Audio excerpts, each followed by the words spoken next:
vamos a concluir y luego empezaremos con un libro del Antiguo Testamento, pero hemos llegado al final de la carta de Juan. Yo me quedo muy triste porque llevo meses estudiando esa carta y es una bendición, ¿no? Reconocer tanta alegría, tanta esperanza que encontramos en ella. Y nada mejor que concluir una carta haciendo un resumen de todo lo que hemos aprendido a lo largo de estos meses que hemos estudiado el texto del apóstol Juan cada domingo aquí en la iglesia. Y es más o menos lo que vamos a hacer. Pero antes de este resumen y de comprender lo que nos dicen los últimos versículos, quiero haceros una pregunta. ¿Por qué utilizamos muy a menudo el Evangelio de Juan y no la primera carta de Juan para evangelizar? Habéis recibido allí algo, ¿no? ¿Qué es? Sí, el librito. Es el Evangelio de Juan. Ahora, ¿por qué utilizamos el Evangelio de Juan y no la primera carta de Juan?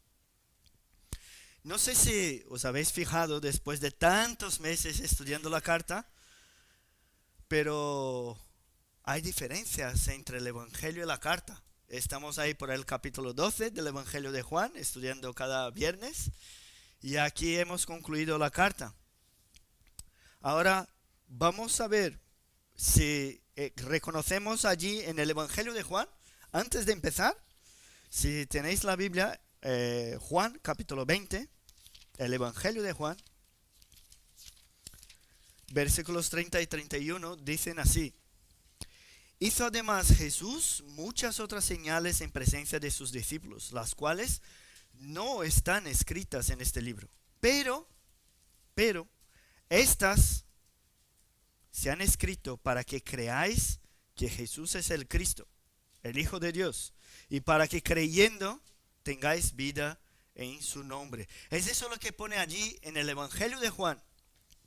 O sea, el propósito del Evangelio de Juan era escribir para los lectores que no creían en Jesús, para que creyesen en Jesús por medio de su palabra, por medio de lo que estaba escrito, y para que creyendo tuviesen vida en su nombre. Ahora, volvemos ahí a la carta de Juan, en el capítulo 5 mismo, donde estamos más o menos, el versículo 13. Dice así: estas cosas os he escrito a vosotros que creéis en el nombre del Hijo de Dios, para que sepáis que tenéis vida eterna y para que creáis en el nombre del Hijo de Dios. O sea, el propósito del Evangelio de Juan era escribir para que creyesen. Ahora, la carta de Juan ha sido escrita por aquellos que creían, para que supiesen que tienen vida. O sea, es diferente. El propósito es diferente. Eso hemos reconocido a lo largo de estos meses en los estudios que hemos tenido allí. Uy, el recuerdo del Padre. Eso no se puede caer. A lo largo de estos meses que hemos estudiado la carta. Gracias, Mauricio. Por eso solemos encontrar, solo para empezar, tratados con el Evangelio de Juan y no con la carta del apóstol Juan. Ahora, si el propósito de la carta que estamos concluyendo hoy es hacernos saber que tenemos vida eterna, no hay mejor forma que concluirla repitiendo el verbo saber para afirmar ese propósito. A los que soléis venir los viernes para el estudio bíblico y tiempo de oración, no sé si os acordáis de una conversación que tuvimos sobre el saber para creer o el creer para saber. Hemos hablado de eso, ¿no? Pues el Evangelio de Juan está centrado en lo que debemos saber para creer. ¿Por qué? Porque la fe viene por el oír y el oír por la palabra de Dios. Sin embargo, la carta de Juan, esta que vamos a concluir hoy, está centrada en lo que debemos saber después de creer.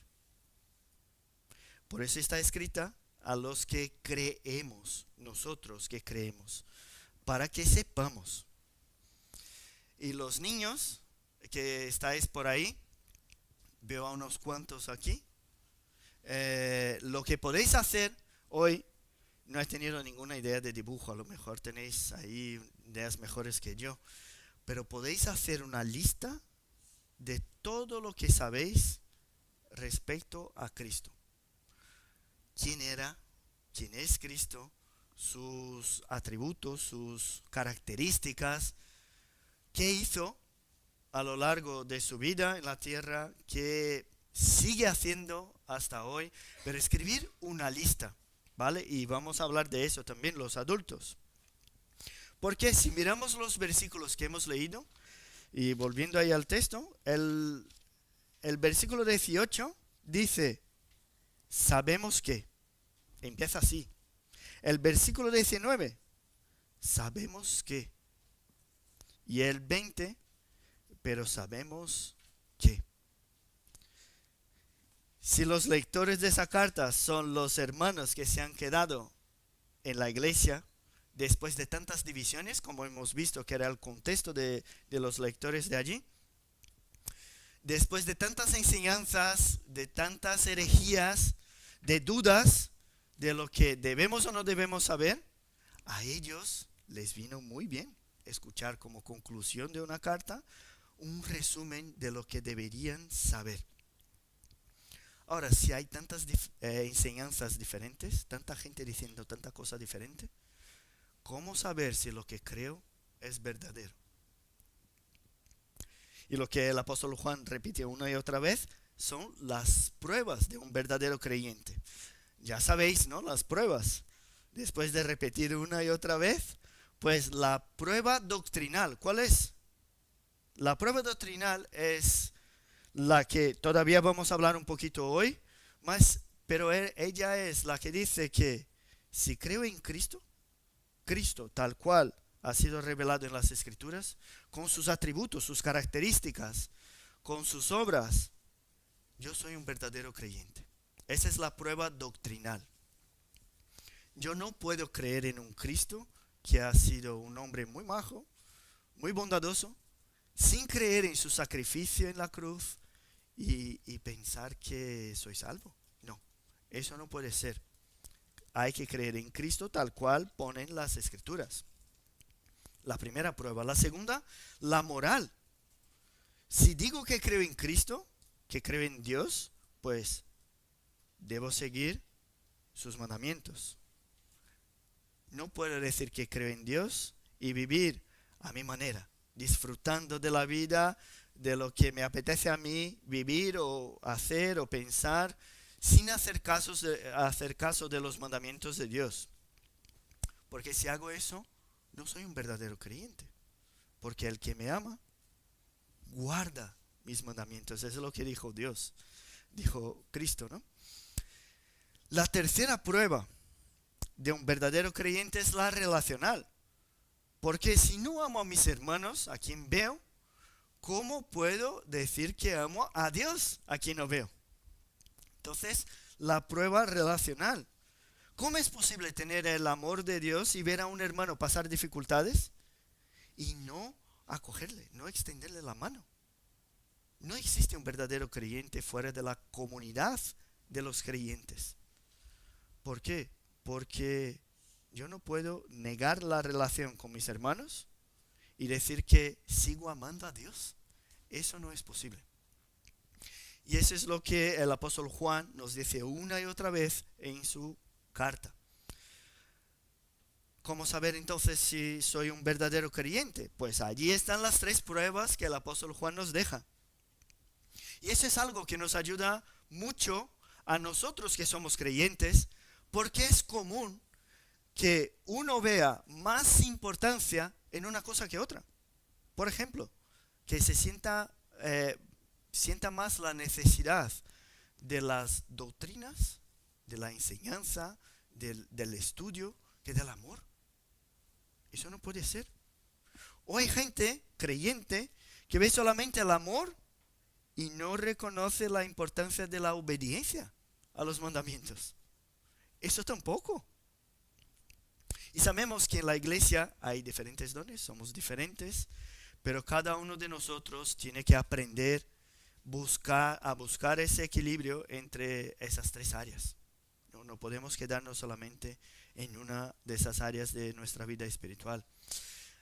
Si el propósito de la carta entonces es que sepamos que tenemos la vida eterna, pues el título, para vosotros que apuntáis ahí el título, de esa conclusión de la carta es: sabemos por qué hemos nacido de Dios. Nosotros sabemos por qué hemos nacido de Dios. ¿Y qué sabemos entonces? ¿Qué nosotros sabemos? Lo primero que vamos a ver es que aquellos que han nacido de Dios saben que no viven en pecado, que es lo que pone el versículo 18. Y ojo, eso no quiere decir que no peca. Tenemos aquí la iglesia llena de pecadores. Y es verdad, ¿no? Pues no podemos leer aquí el versículo 18 y decir, bueno, si uno que es creyente no peca, pues yo no puedo ser creyente. Vamos a ver lo que dice ahí el versículo 6 del capítulo 1 de esa carta. Y así ya empezamos con nuestro resumen y recordando un poco lo que dice ahí. Primera de Juan dice: si decimos que tenemos comunión con Él, es esto, ¿no? Primera de Juan 1:6. Si decimos que tenemos comunión con Él y andamos en tinieblas, mentimos y no practicamos la verdad. Ahora, ¿por qué? Por lo que pone en el versículo 5. ¿Qué pone en el versículo 5? Dios es luz y no hay ninguna tinieblas en Él. O sea, si hemos nacido de Dios, no podemos vivir en pecado. Eso está claro, ¿verdad? Eso ya lo tenemos aquí muy claro. Bien, pero eso no quiere decir que no pecamos. El versículo 8 del capítulo 1 dice lo siguiente: si decimos que no tenemos pecado, nos engañamos a nosotros mismos y la verdad no está en nosotros. Ahora, ¿por qué el apóstol Juan escribe eso a los lectores? No sé si os acordáis. Porque en su tiempo, allí, algunos decían que pecar, bueno, no, pecar eso es cosa de la carne, material. Pero el espíritu es santo. Entonces, si pecar está en la carne, pero el espíritu es santo, pues entonces no peco al final. Porque lo que importa es el espíritu, que es eterno. La carne va a morir, se acabará y no hay ningún problema. Eso es lo que decían algunos herejes en aquel entonces, en el primer siglo después de Cristo. Pensaban en la materia como algo imperfecto, pero el espíritu como algo libre de pecados.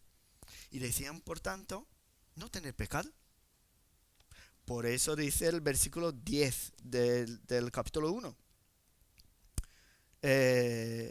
Si decimos que no hemos pecado, le hacemos a Él mentiroso y su palabra no está en nosotros.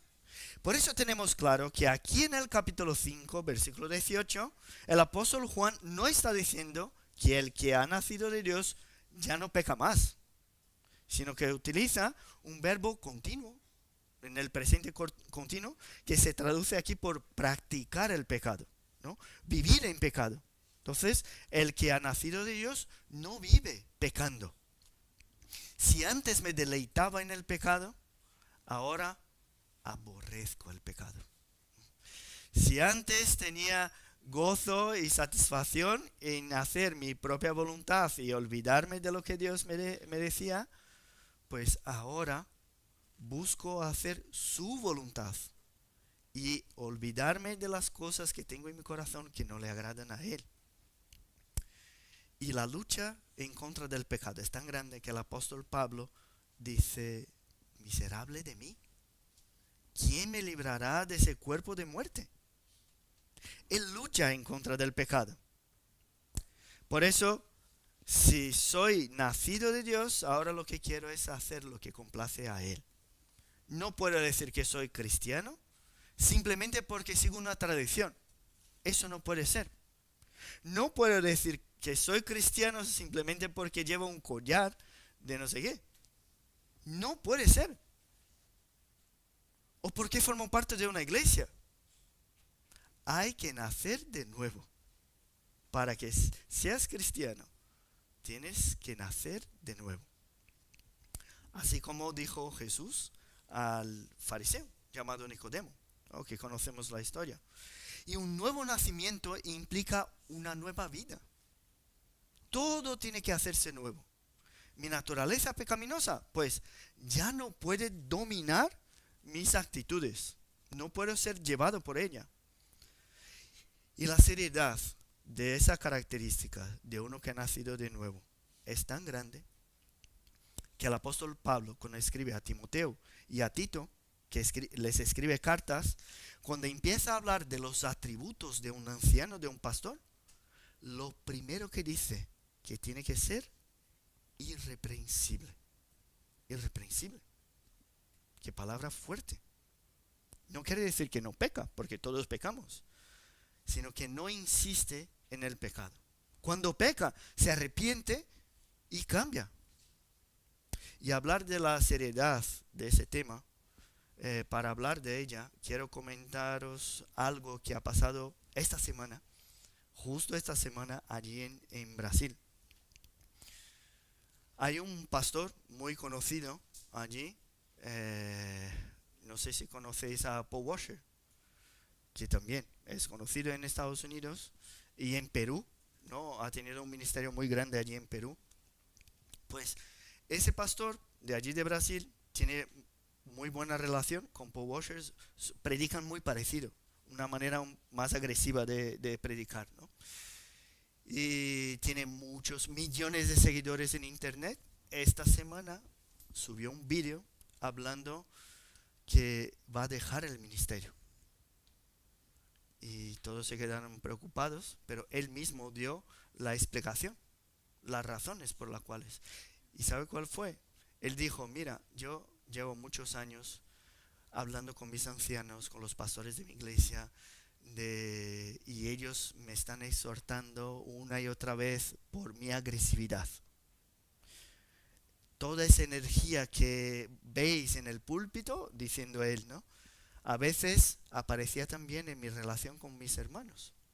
Aparecía también en mis relaciones dentro de mi hogar. Él dijo, yo pensaba que eso formaba parte de mi personalidad. Y ya está. Y intentaba disuadir a mis ancianos y pastores para decirles que no, que eso no era pecado.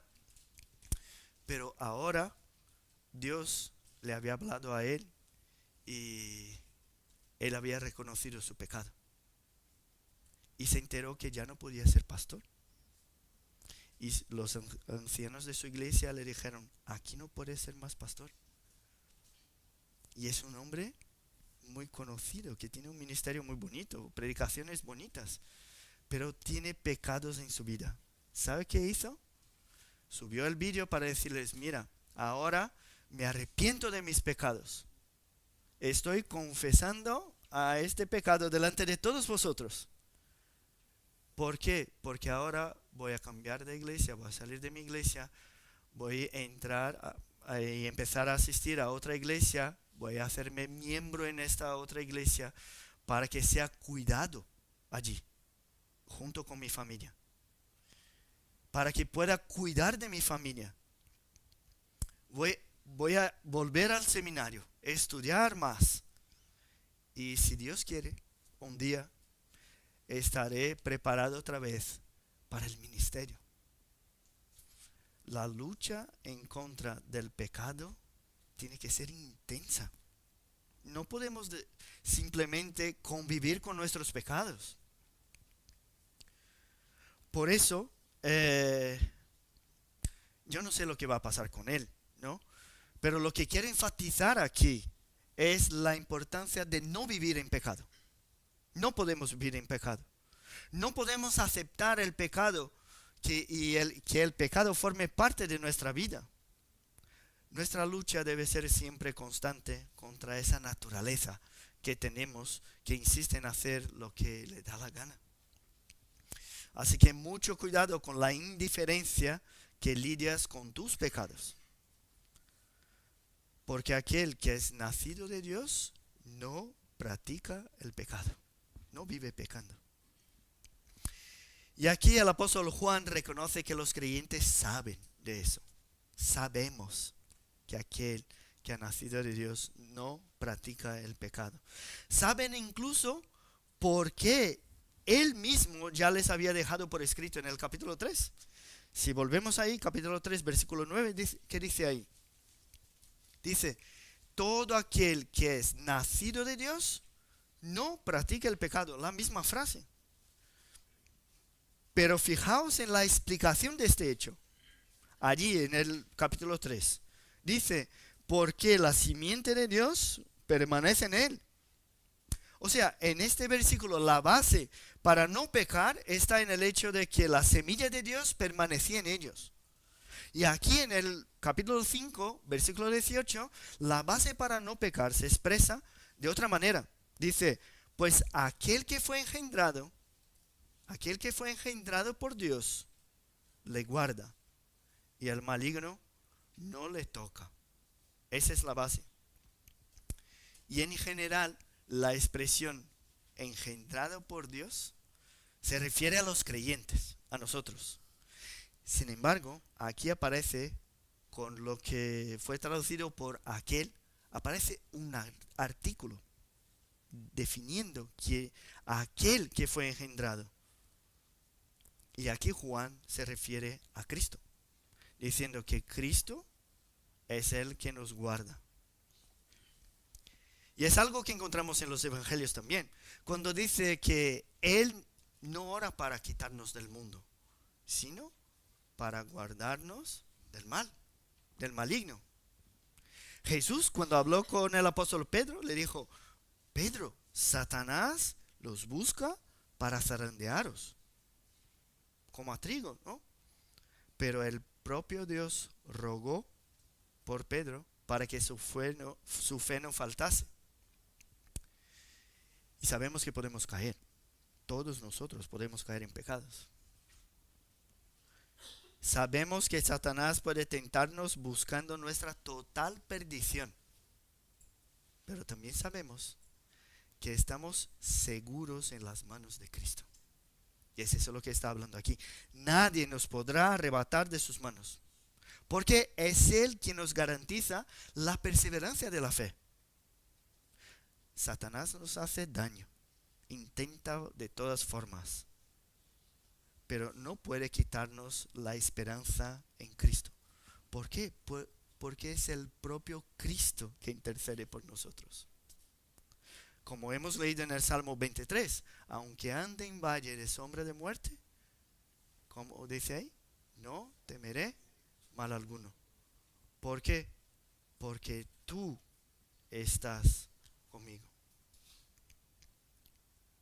¿Vas a luchar en contra del pecado en tu vida? ¿Consigue ver ahí las luchas que hay en tu vida? ¿Ves también la misericordia de Dios en sostenerte en medio de estas luchas? Pues solo cuando somos nacidos de Dios es que sabemos estas cosas. Así que si las sabes y las encuentras en tu vida, que sepas que has nacido de Dios. ¿Eso no es bonito? Ese es el contraste que hay entre los que son de Dios y los que son del mundo. El versículo 19, que es el segundo sabemos, pero seguiremos en la misma división ahí del texto, dice que el mundo entero está bajo el maligno, pero nosotros nosotros somos de Dios. Solo hay dos mundos, el de Dios y el de Satanás. Si no ves en tu vida ninguna muestra de arrepentimiento, de reconocimiento de tus pecados, si no reconoces que necesitas de un Salvador, entonces estás bajo el maligno. No hay otra. Ahora, si te miras y sigues viéndote como una persona buena, bueno, soy bueno, que haces cosas buenas, haces todo lo que te da la gana para buscar tu propia satisfacción. ¿Piensas que eso del pecado es una tontería para manipular a la gente? Pues que sepas que sigues en el mundo y el mundo no está en Dios. Sabemos que aquí estamos en Dios o hemos nacido de Dios, somos fortalecidos por Él.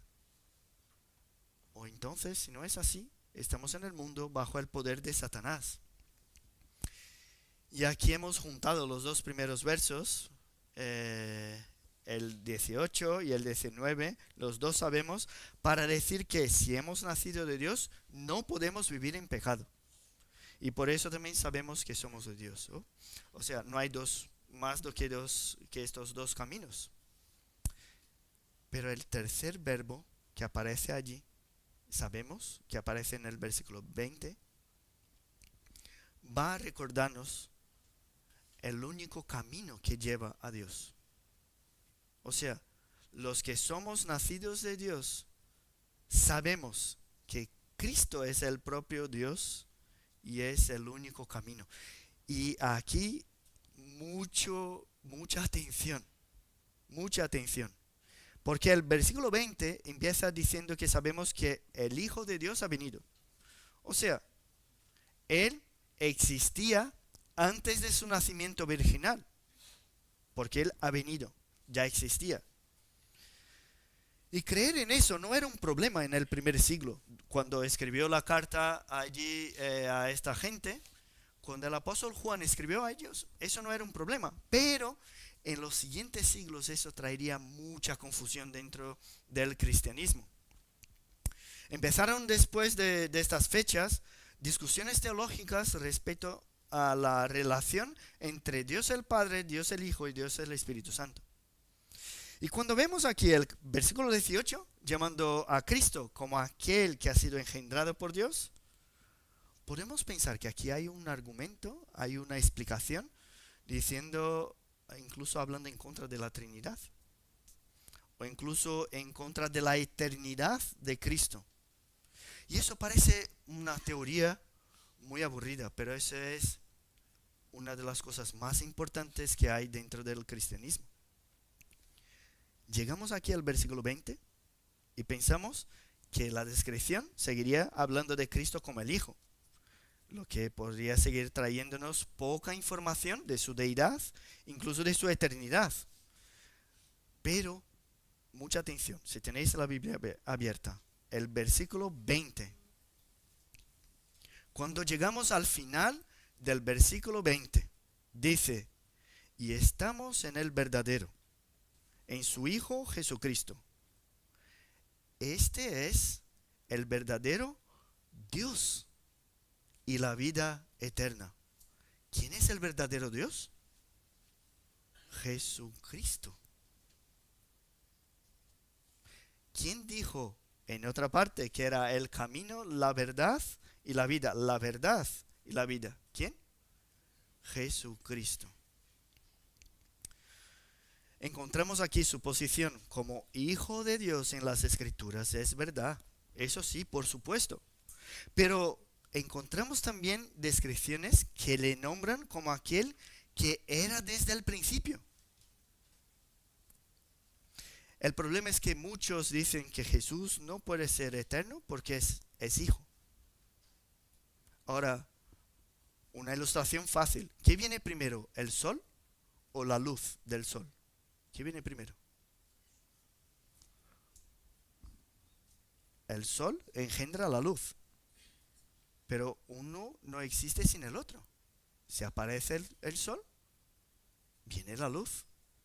Pues ellos existen siempre juntos. Siempre juntos. Tienen una secuencia, pero no hay una división temporal entre el uno y el otro. Dios es atemporal. O sea, para nosotros eso es muy difícil, porque contamos los años y tenemos como mucho 80, 90 años o 100 para los más sanos. Pero ¿cómo comprender la eternidad? Más, ¿cómo comprender algo atemporal, que no está enganchado, que no hay ninguna conexión con el tiempo? Y parece una diferencia pequeña y sin importancia, pero puede traer consecuencias graves. Por eso estoy hablando una y otra vez. Por eso vamos a buscar algunas informaciones más en otros textos para comprobar la deidad de Cristo y su eternidad.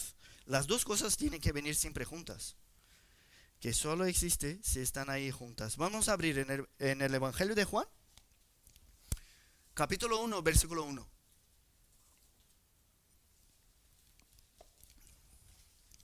Juan 1:1. Dice así: en el principio era el verbo, y el verbo era con Dios, y el verbo era Dios. Ahora, estaba con Dios como si fuese otra persona, ¿no? Porque si estoy con alguien, pero a la vez dice que el verbo era Dios. Ahora, ¿de quién estamos hablando aquí? De Jesús, ¿verdad? De Jesús. Él era en el principio. Ahora, si tienes dudas que eso habla de Cristo, podemos avanzar un poco ahí en ese capítulo. El versículo 14 dice: y aquel verbo fue hecho carne, habitó entre nosotros. Vimos su gloria, gloria como del unigénito del Padre, lleno de gracia y verdad. Aparece la palabra verdad. O sea, el que era desde el principio, el que era con Dios, el que era el propio Dios, habitó entre nosotros y por medio de él pudimos ver la gloria del Padre. Eso es lo que está diciendo allí. Pero si eso es poco para decir que Jesús es Dios, pues podemos decir, no, eso es el Nuevo Testamento, está equivocado, hay algún problema. Volvemos entonces al Antiguo Testamento. Isaías 7:14, un texto que hemos leído hoy. Dice así, Isaías 7:14: por tanto, el Señor mismo os dará señal. He aquí, la Virgen concebirá y dará a luz un hijo, y llamará su nombre Emmanuel. ¿Qué quiere decir? Dios con nosotros. Dios con nosotros. No podemos huir de esa verdad. Está ahí en el Antiguo Testamento. Jesús Cristo nació de la Virgen María, habitó entre nosotros. Su nombre sería Emmanuel, Dios con nosotros. Saltamos 2 capítulos, Isaías 9, versículo 6. Hablando de un niño. Porque un niño nos es nacido, hijo nos es dado, y el principado sobre su hombro. Ese es el versículo que hemos leído hoy. Y se llamará su nombre admirable, consejero, Dios fuerte, Padre eterno, príncipe de paz. Mis hermanos, ¿de quién este versículo está hablando? De este niño. ¿Quién es este niño? Jesús, Dios fuerte, Padre eterno, príncipe de paz. Saltamos más para no tardar tanto. Miqueas 5:2. Miqueas capítulo 5, versículo 2 dice así: pero tú, Belén Efrata, pequeña para estar entre las familias de Judá, de ti me saldrá el que será Señor en Israel. Ahora, y sus salidas son desde el principio, desde los días de la eternidad. Ahora, ¿quién es el que nació en Belén? Cristo, Jesucristo. Sus salidas son desde la eternidad. desde los días de allí, desde el principio. Ahora, volvemos al Nuevo Testamento. Encontramos muchos más textos, pero quiero citar solamente uno más. Romanos capítulo 9. Romanos 9:5.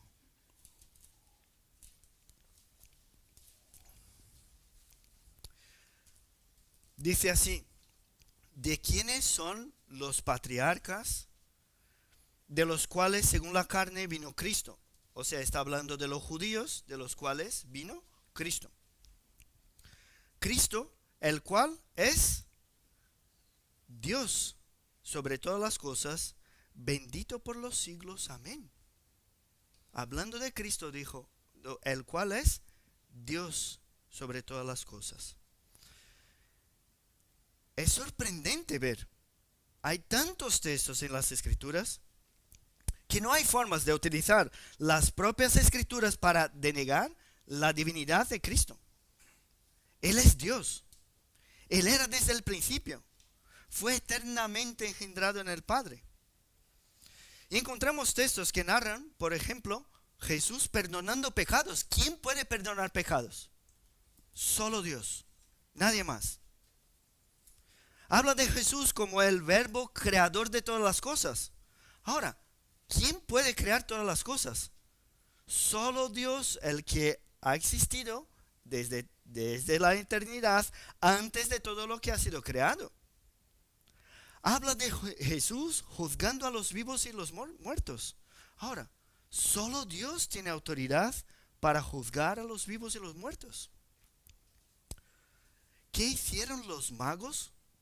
Nosotros que conocemos las historias de niños, ¿qué hicieron los magos cuando llegaron allí y visitaron a Jesús? Aparte de los regalos, le adoraron. Ahora, si Jesús no es Dios, eso sería idolatría. Pero Jesús es Dios. Le adoraron, le adoraron. Si no fuese Dios, pues idolatría. Sus discípulos cuando vino andando sobre el mar y calmó el viento, ¿qué pasó? Ellos le adoraron. Si Él no fuese Dios, eso sería idolatría. Cuando apareció resurrecto a María Magdalena y a otra María, ellas abrazaron sus pies y ¿qué hicieron? Adoraron, adoraron. Lo hicieron porque Él es el Dios verdadero. Si abrimos ahí la Biblia en Apocalipsis 5, vemos que Él, el Cordero que fue inmolado, es digno de tomar el poder, las riquezas, la sabiduría, la fortaleza, la honra, la gloria y la alabanza. Dice el versículo 13 del Apocalipsis 5, y a todo lo creado que está en el cielo y sobre la tierra y debajo de la tierra y en el mar y a todas las cosas que en ellos hay, oí decir al que está sentado en el trono y al Cordero, sea la alabanza, la honra, la gloria y el poder por los siglos de los siglos. Mis hermanos, solo Dios es digno de toda alabanza, de toda honra, de toda gloria y de todo poder. Jesucristo es el Cordero sin mancha, que debe ser adorado por todos, por toda la creación. Toda la revelación de Dios en su palabra nos dice que Jesucristo es Dios.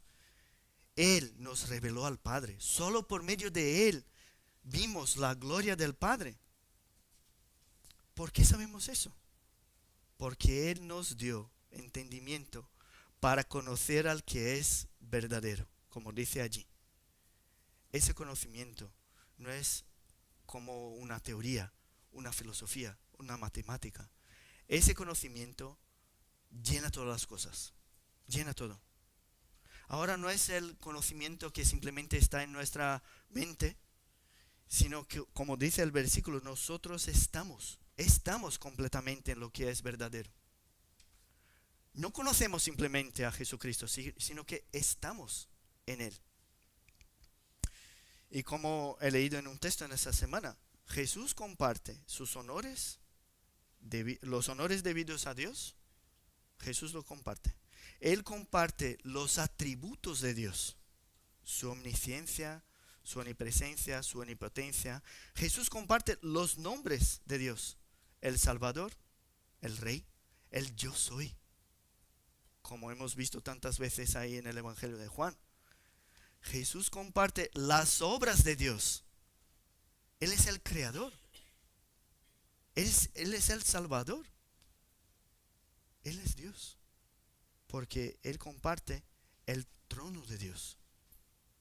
Hemos leído que Él ejerce la autoridad que está por encima de todos los reyes. Él es exaltado sobre todas las cosas creadas. Por eso conocer a Cristo tiene que ser más que un simple conocimiento. Conocer a Cristo es estar en Él. Es un lugar. De la misma forma que el mundo está en el maligno, nosotros estamos en Cristo. No hay templo que podamos construir que pueda contenerle. No hay imagen que pueda representarle. Ninguna imagen. No hay glorias y honras que sean demasiadas para Él. Porque Él es el único que es digno de toda la gloria, de toda la adoración. Ahora, cualquier cosa que hagamos fuera de Él es idolatría. Todo, todo. Por eso la última frase, llegando ahí al final, la última frase del texto dice algo que a veces nos llama la atención. ¿Por qué el apóstol Juan va a hablar ahora de idolatría?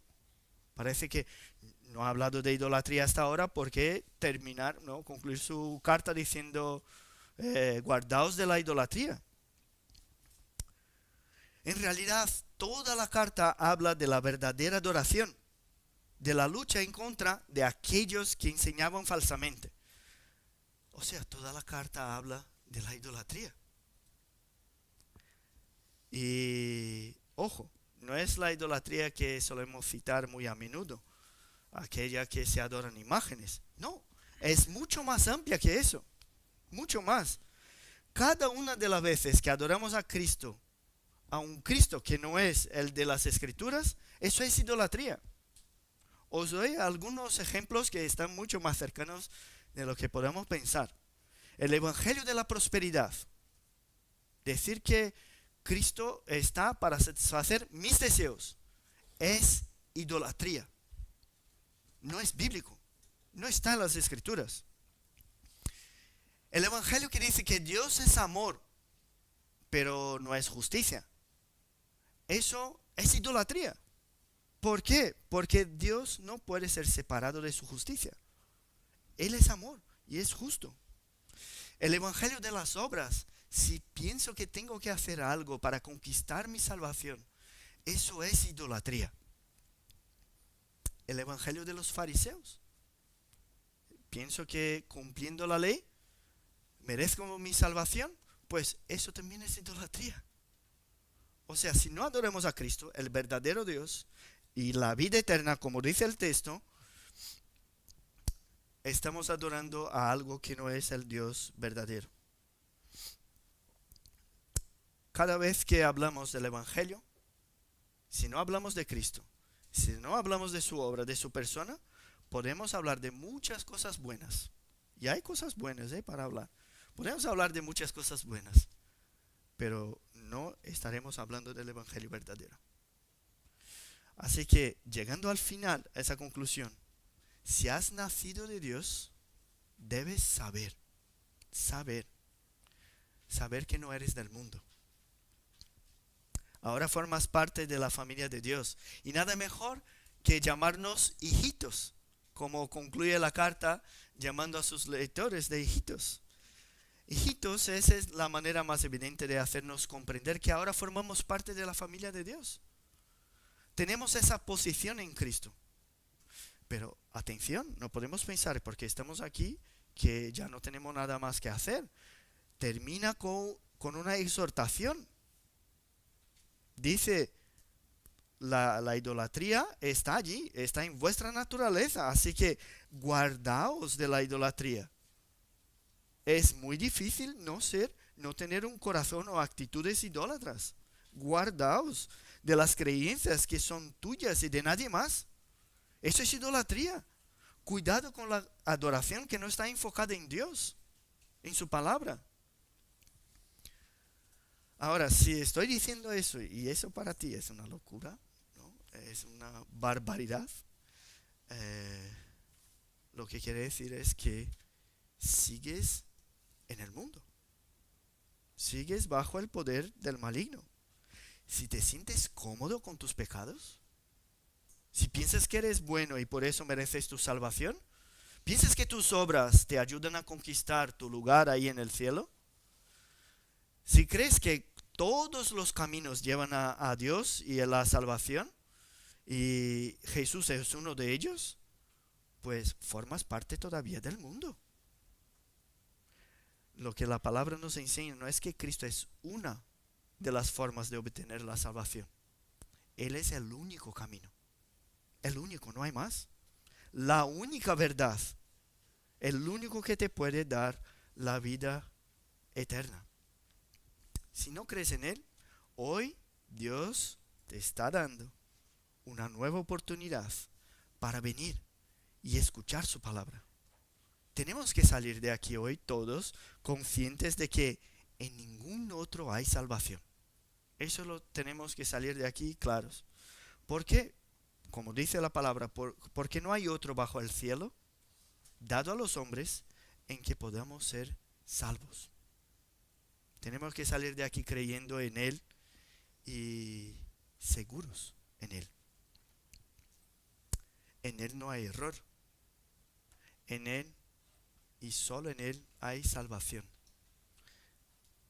Qué alegría es saber que hemos nacido de Dios. Qué alegría es saber que el maligno no nos toca, porque aquel que ha sido engendrado por Dios, el propio Dios, es el que intercede por nosotros. Si no tienes todavía esa seguridad, hoy es día de decir, yo creo, yo quiero eso. Y así concluimos la carta del apóstol Juan con mucho ánimo, porque era el propósito de la carta, animar y dar ese gozo a los hermanos que se habían quedado en la iglesia, fieles. Así que sigamos ahí animados por reconocer que somos nacidos de Dios. Y es Él mismo que va a guiarnos y hacernos perseverar en la fe. Vamos a orar. Padre, te damos las gracias porque tú nos haces saber que hemos sido nacidos de ti. Gracias, Padre, porque reconocemos por las pruebas en nuestra vida. Lo que antes me traía tanta alegría, ahora rechazo completamente porque veo que está en contra de tu voluntad, de tu palabra. Lo que antes para mí era locura, ahora es poder para salvación. Gracias, Padre, porque tú nos das una vida nueva en Cristo.